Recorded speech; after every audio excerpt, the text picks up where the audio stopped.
तो सत्य कहां रह गया? सत्यम नास्ति। देवी भागवत में एक देवी का भक्त हुआ है जिसका नाम था सत्यव्रत, और उसने 12 साल तक महाराज सत्य बोला और उसकी वाणी प्रफुल्लित हो गई। आज वो गंगा जी के तट पर बैठा हुआ है सत्यव्रत। अचानक क्या हुआ कि एक शुअर पानी पीने के लिए आया। कहां?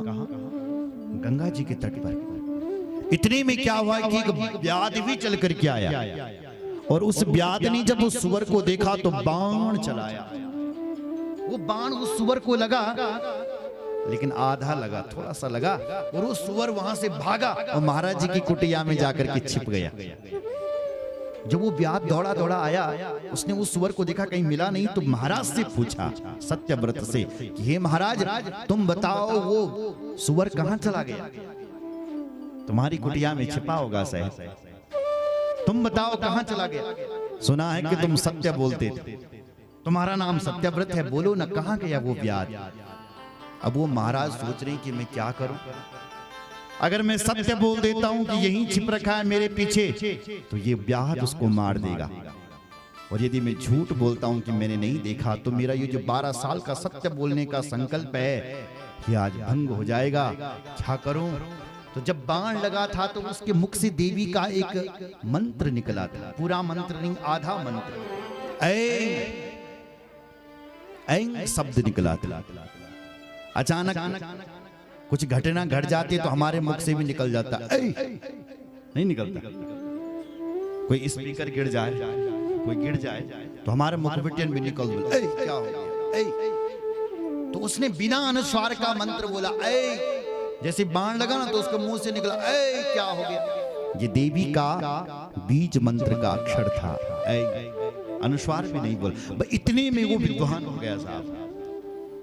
जब वो व्याध ने पूछा कहां है वो मृग, क्या बोले ये? इन्होंने कहा, हे व्याध, मैं तुझे क्या बताऊं?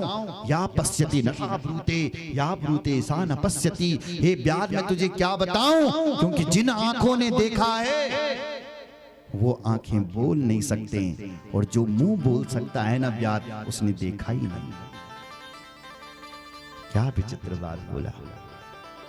जिन आंखों ने देखा है वो आंखें बोल नहीं सकते, और जो मुंह बोल सकता है उसने देखा ही नहीं। इसकी वाणी पर देवी बैठ गई, वो व्याध चला गया और एक जीव की रक्षा हो गई। सुन रहे हो? सत्य भी बोलना है तो ऐसा वाला सत्य बोलो, और जब तुम्हें बोलना ही ना आता हो तो मौन हो जाओ साहब। पर ऐसा सत्यम ना बोलो बल्कि दूसरा व्यक्ति बर्बाद हो जाए। तो आज नारद जी कहते मैं धरती पर घुमा और धरती पर मुझे ये ना लोग दिखे, जो सत्य ही ना बदा, झूठ झूठ झूठ पर झूठ निकालने लगे। मैं नारद परेशान हो गया, न सत्य है, न सोच है, न दया है, कुछ भी नहीं। तो संसारी जीव क्या तू जीने लगी? ये संसार में जी क्यों रहा है? जी बोले महाराज, एक ही कारण से ये जीव जी रहा है। क्यों?